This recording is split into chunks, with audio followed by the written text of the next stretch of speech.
and welcome back to JJ's PC Builds. This is JJ, your boy, once again. Are you tired of a sluggish and slow PC? We all are. So stick around. We're going to talk about the big three right after this at JJ's PC Builds.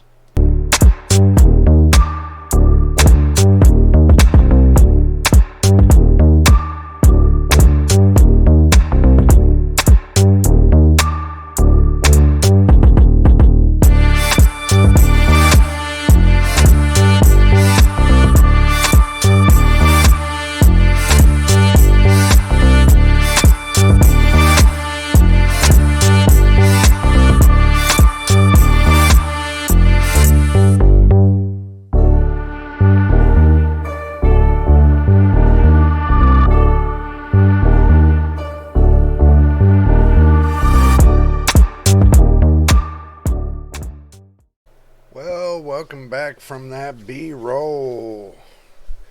Okay, let's get started with what to choose. The big three. Make sure y'all like and subscribe. If you want to become a family member, make sure you subscribe. If you're watching, you might as well go ahead and subscribe, because this way you'll get the insight and new uploads that come up every time I upload a video, which I try to make daily. Now, if I don't make it daily, that means I got something in real life that just happened. But anyway, like and subscribe. Stick around to the end, and I'll give you my final thoughts of what this is all about. Okay, so let's get started with the fact of the big three. What is the big three? Well, let's go ahead and look at it. What to choose? Okay, the big three. Your computer, inside your computer, let's say you don't want to take and build a whole brand new computer, right? So what you do is you already have one built. You look at the motherboard. Okay, let's first start with the motherboard. Okay, that's your main source right there. Okay, that is what you're building upon, is now your motherboard. Since you don't want to change it or anything else, this is what you build upon. Let's go ahead and move this over to this so you can see it a little bit better. What to choose? Okay, well, when you first start off with your motherboard, okay, do you have a big enough power supply? Everybody has this notion. We're going to start there with the power supply. Everybody has this notion that you don't need a powerful power supply or this and that. Well, think about the future. What you're going to do to upgrade in the future. Is your power supply going to handle how many 8 pins does your power supply have? Now you got a 400, let's say you get a 500 watt power supply with 1 8 pin off of it, okay, and the new video card you get has 3 connectors on it and you only have 1. So think about the power supplies. Think about if it has 3 8 pin connectors for the video card. Does it have 2 6-pin connectors or a 4-pin connector for the CPU for the motherboard? And it has 1 24-pin for the main connection. So think about how many connections it really has. Are you doing a non-modular? Are you doing a modular power supply? 9 out of 10 chances, about 50 to 60% of people that have a computer have a non-modular power supply. So if you're wanting to upgrade it, you could go to a modular power supply where you can plug in any one of the long leads that you need for the power supply to the motherboard and for the video card. But before you go to buy one, make sure that you read the description on the power supply. How many 8 pins it has, how many Molex connectors it has, how many SATA connectors it has, how many connectors for the CPU, and the connector, the 24 pin's always standard. So the only way that goes away is if you get a proprietary computer, like a pre-built system. Pre-built systems like either a newer Hewlett Packard or Dell, or one of those Livonos, usually have like a special kind of power supply. So usually those kind of pre-built manufactured ones I kind of steer away from, because the older models, like the Gen 3 models and down, have a standard power supply to where you can plug in any type power supply to the motherboards. Like I got a Dell, it's a 3rd gen Dell, but the thing is I can use any power supply I want with it because it's standard. It's the standard power supply. Okay. But if you're building your own, if you have your own system that you built yourself, and let's say, you have a 500 watt power supply in there and you want to upgrade it, well, if you price it out, and you're not hesitant about what to get, then it'd be best to get a 1,000 watt power supply or a 1,200 watt power supply. Me, I have an 850 watt power supply. This way, I know I got a little bit of a headroom, but I know in the future I'm going to get myself a 12 to 1,500 watt power supply.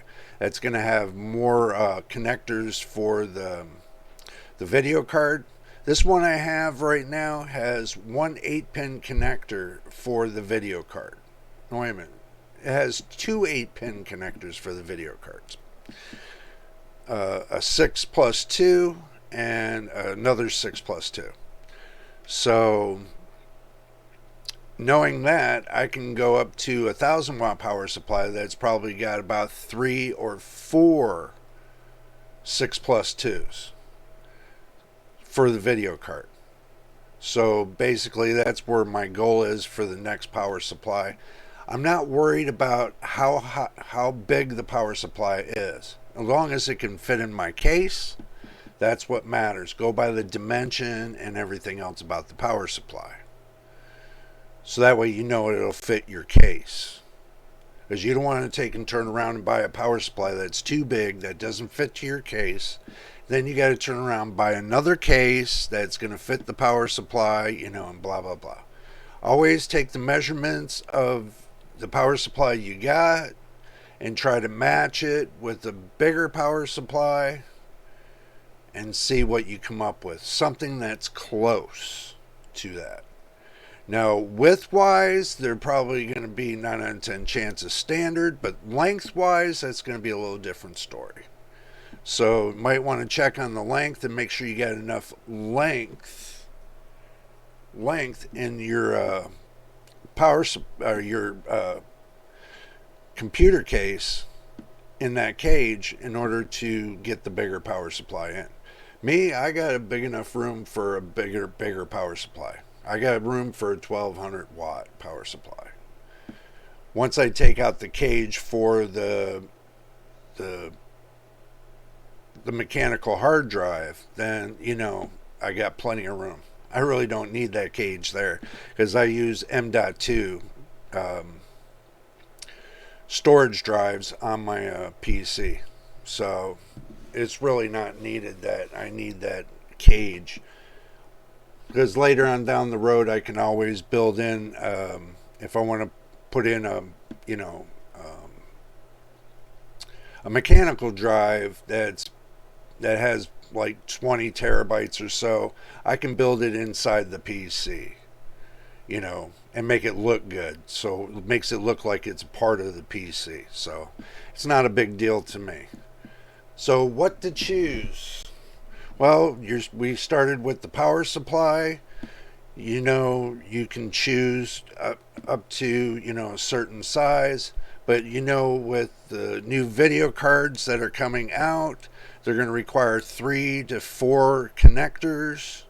So you're best to get a power supply that can handle four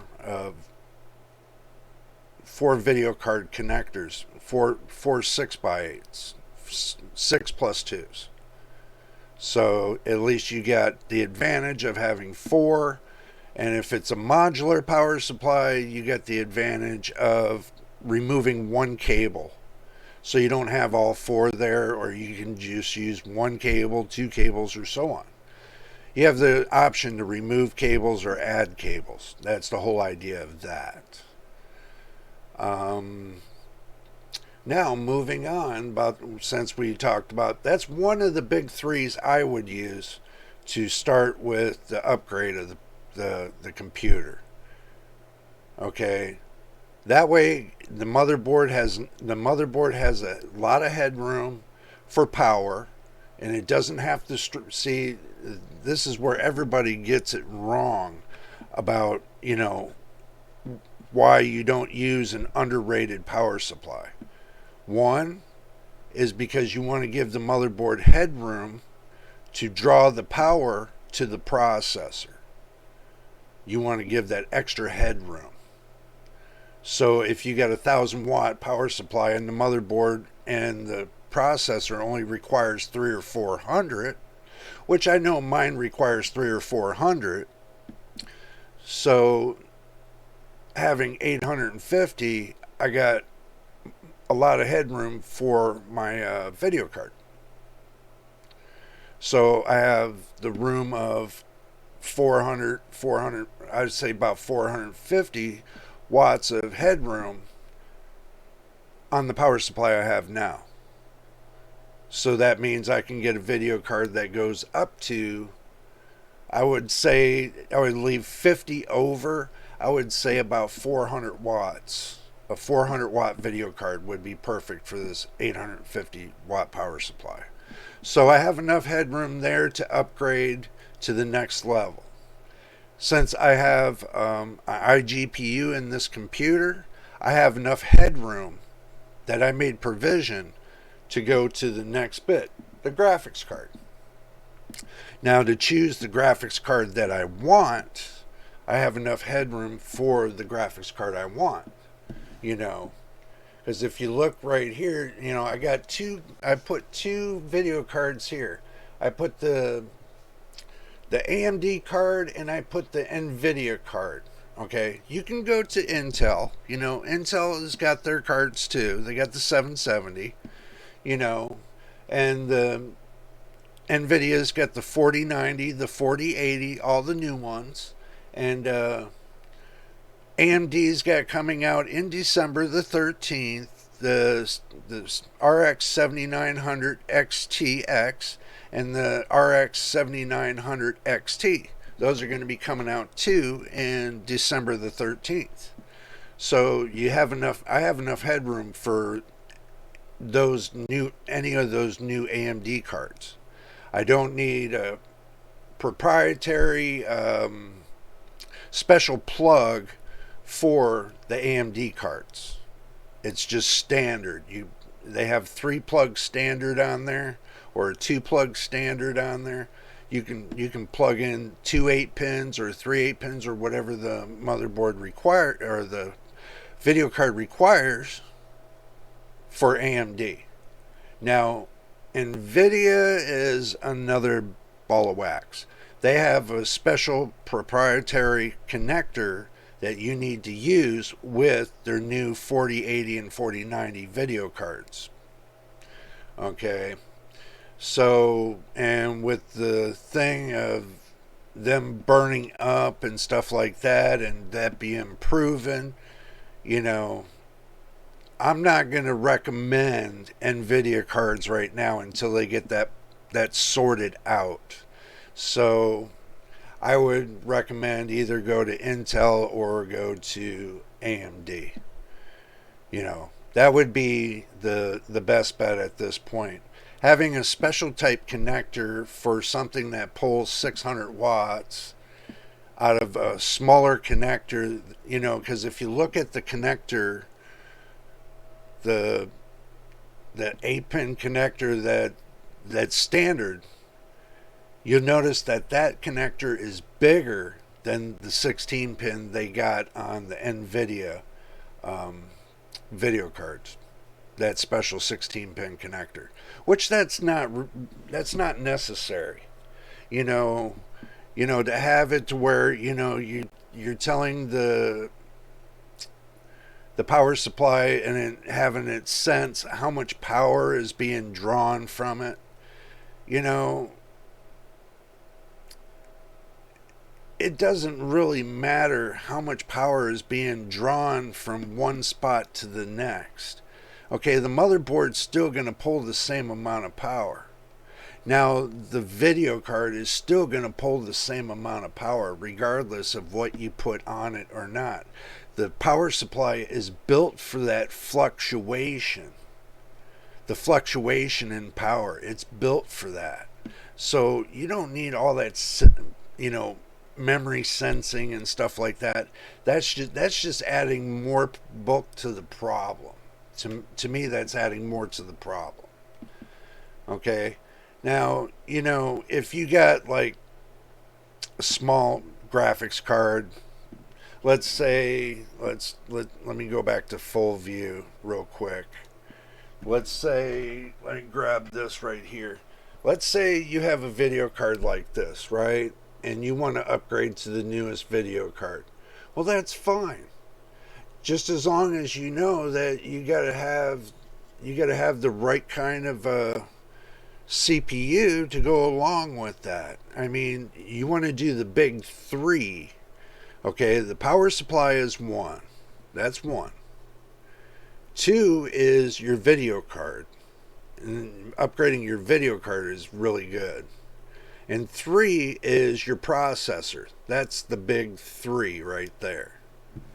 So, your processor, okay, now going back to this next screen, the processor right here, okay, it could be Ryzen or it could be Intel. If you have an Intel motherboard and it's let's say it's 11th gen and you want to upgrade it to the 12th gen, okay, well, that's one upgrade you can make. Always go to the motherboard manufacturing site and get a list of the processors that you can take and upgrade that motherboard to. And take it all the way up to the max. Always remember, if you want to get the best out of a motherboard, is to take and use the best and the max processor that motherboard can handle. With the VRMs and stuff like that, you want to make sure that the processor you use is going to handle that motherboard's going to handle that processor.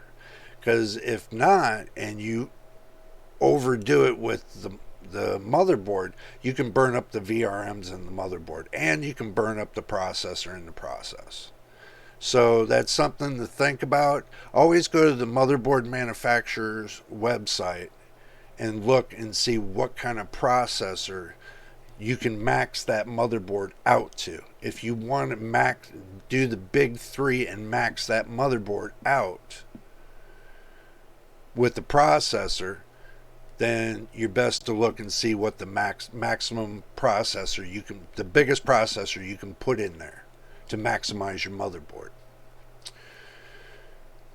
So that's another one of the big three. So you figure the video card, the power supply, and the processor, CPU processor, your big three. Now, if you go to put a bigger processor in there, but you don't want to worry about heat, then it'd be best for you to get like a AIO cooling system. That would be another one to add to it for the cooling. Get an AIO system for the cooling. So I wouldn't recommend air cooled at that point, because if you're looking to overclock it and everything else, I would stick with a 240 to 360 millimeter radiator AIO system, and make sure that it's venting out from the PC, not in front of the PC. And I see a lot of people do that, where they put the radiator by the front of the PC and put it where the fans are. Okay, you want that cool air to come in from the PC, that full brunt of the air to come in and blow up onto that motherboard to keep the VRMs cool, to keep everything cool. So, and you want all that heat to exhaust out of the top. If you got the right PC case that's very ventilated, you should have the AIO to the top, so that way you get better flow, better liquid flow to the processor, and you keep the front of it open to get that free airflow to go through the case. You want free airflow through that case. And in the back, you want that single 120 millimeter fan to exhaust the air out. So just remember that. And you want it just to do a whoosh, like in an angle, where it comes up like this and goes up like this, where it whooshes right up.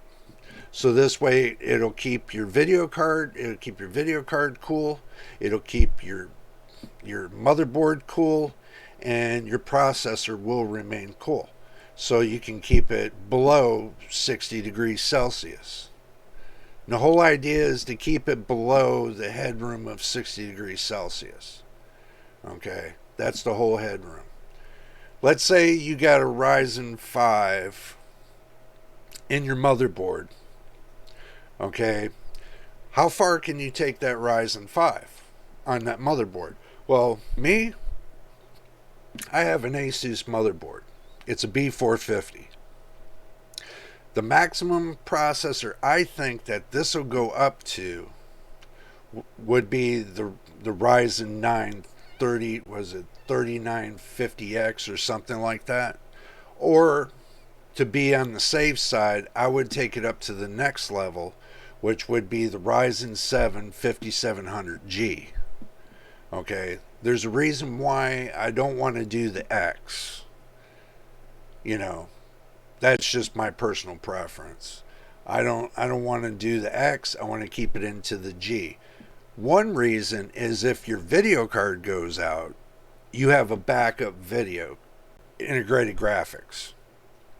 So this way you got decent integrated graphics, and your PC won't be down forever, and you can still remain to use your PC, as well as, because you can plug in a discrete graphics card to an iGPU.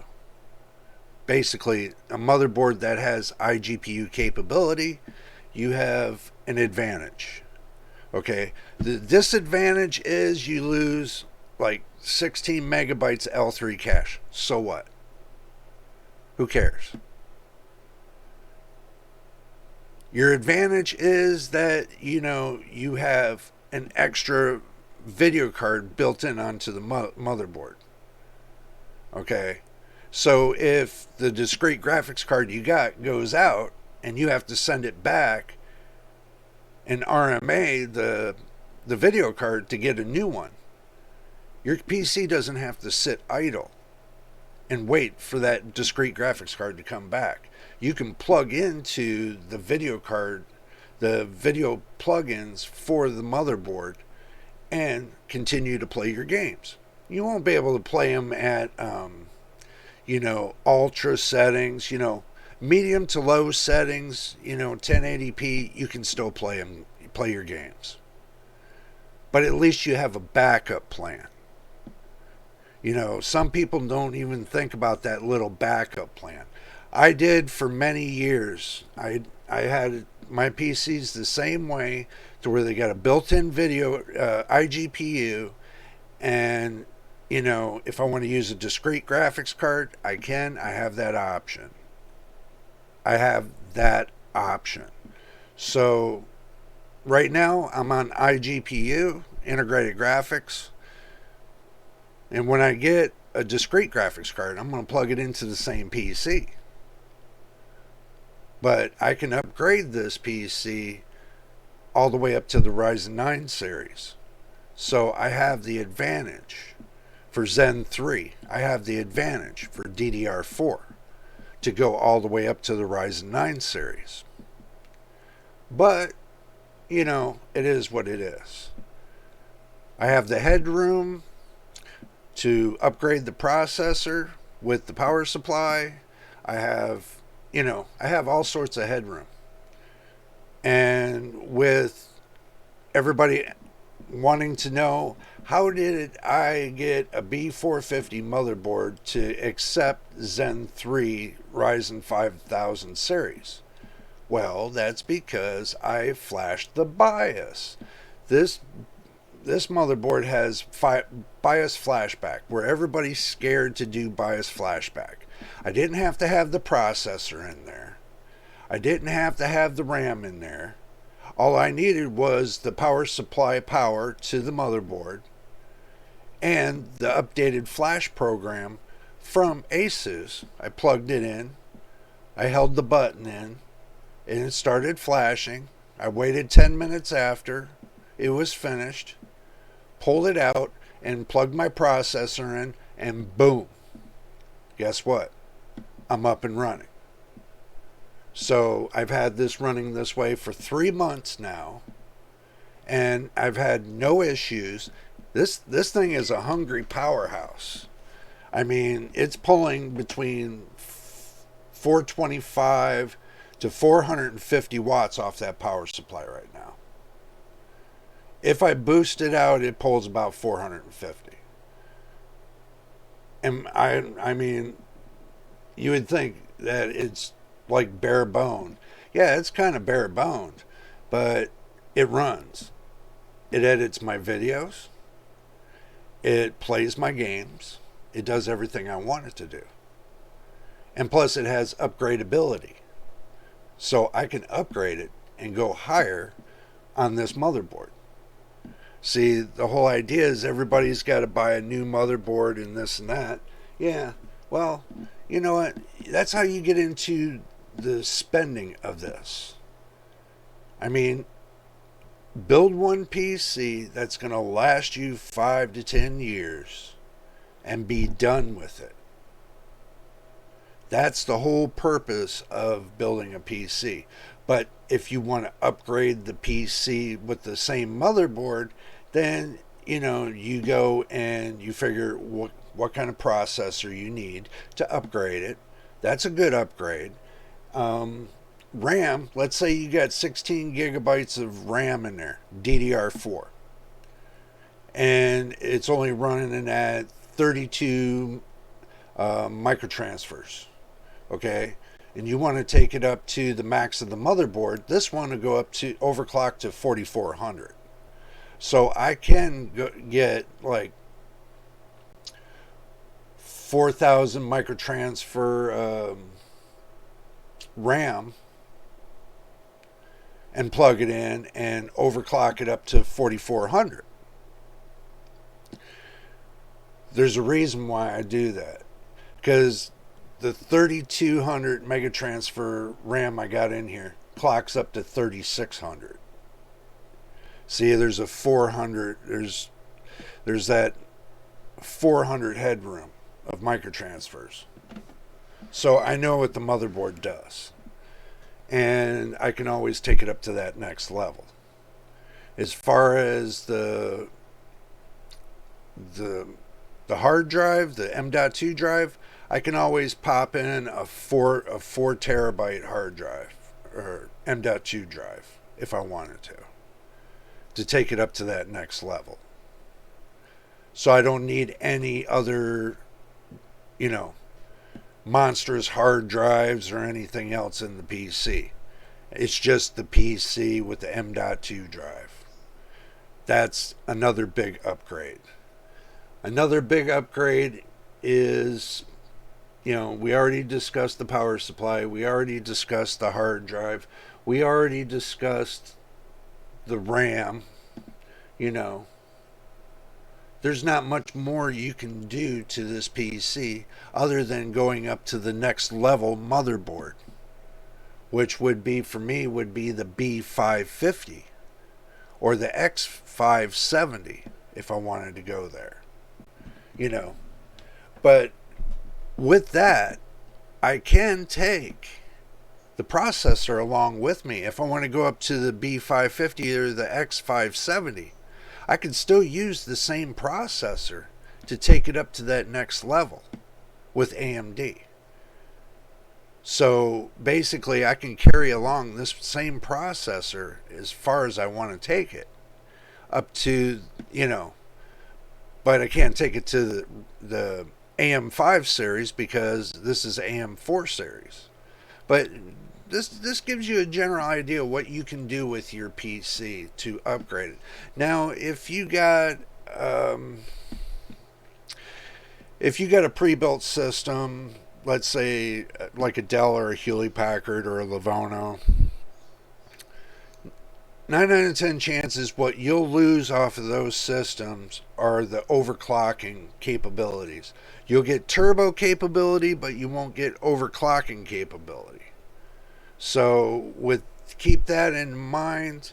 That's the reason why I don't recommend those kind of systems to y'all, is because those kind of systems are not where you want to be. If you're going to spend $1,500 on a system, don't spend it buying one of these Walmart specials, because you'll get minimal requirements. The only thing that you get that's more expensive than the PC is the operating system out of those PCs. And believe it or not, the only thing that's most expensive in that whole PC is not the hardware, it's the operating system. That's what you're paying for, the operating system. So do keep that in mind when you go and you think you're going to shop at Walmart. Take yourself down to like Micro Center. If you're close to a Micro Center or a Best Buy, go to the places that sell computers that look like computers, not the ones that have all-in-one systems. You're not going to get nothing out of those all-in-one systems.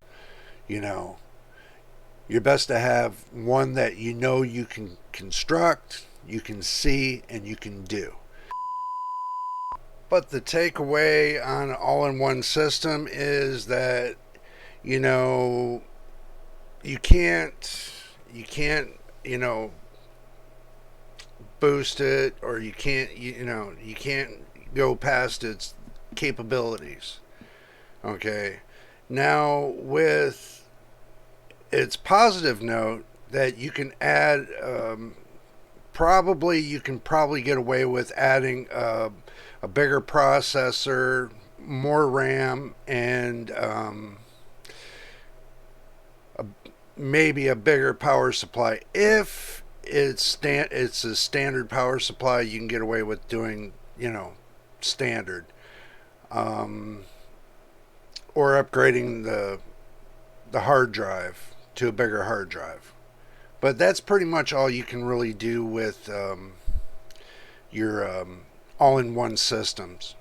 And you could probably add a video card to it. That's if you want to go on the cheap.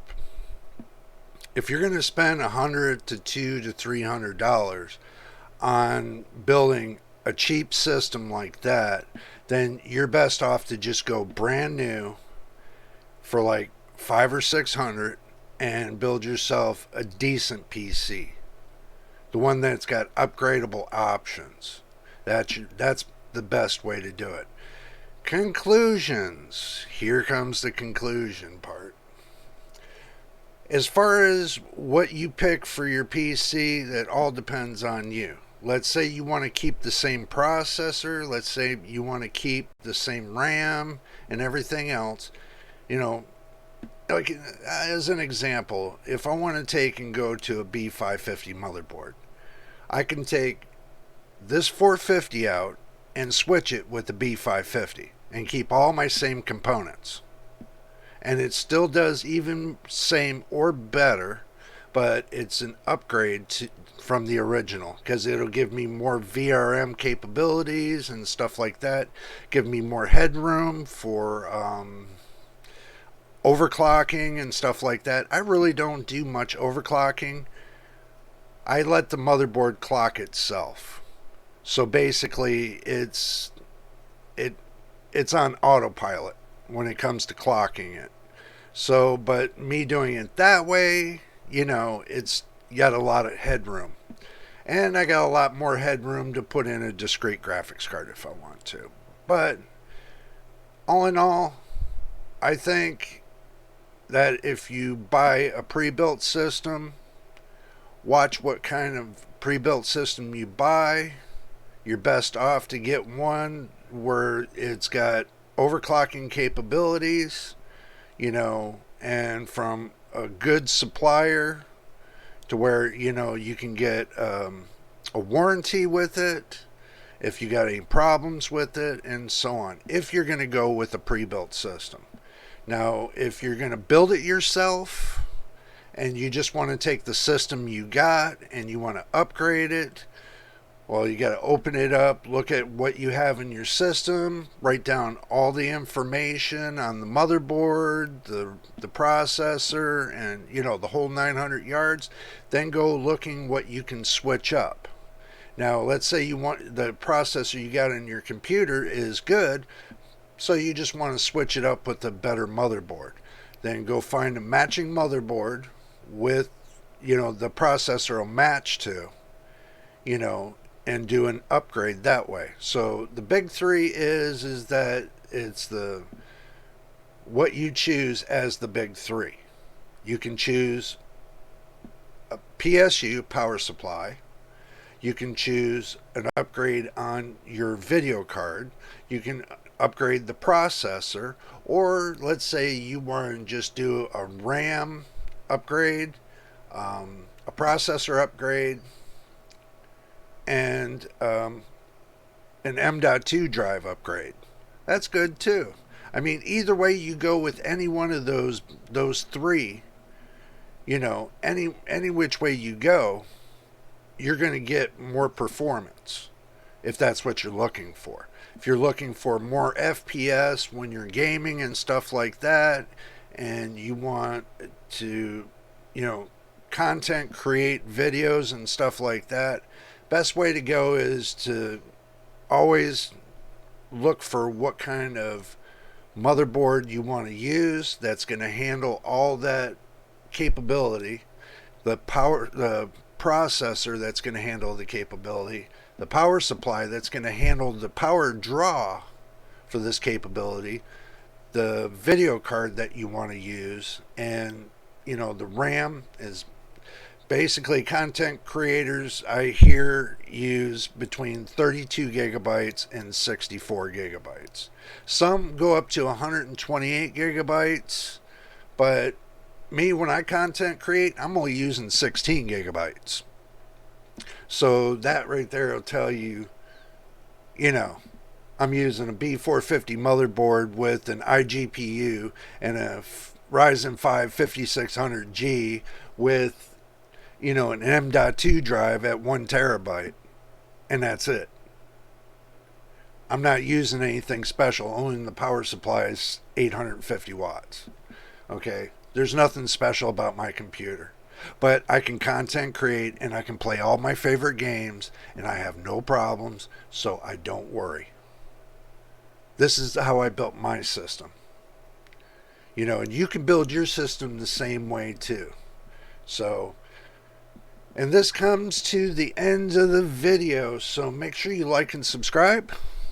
We still need 1,000 subscribers. We're at 23 right now, and we're growing and we're getting bigger. And also, too, watch the videos. Put a like on them.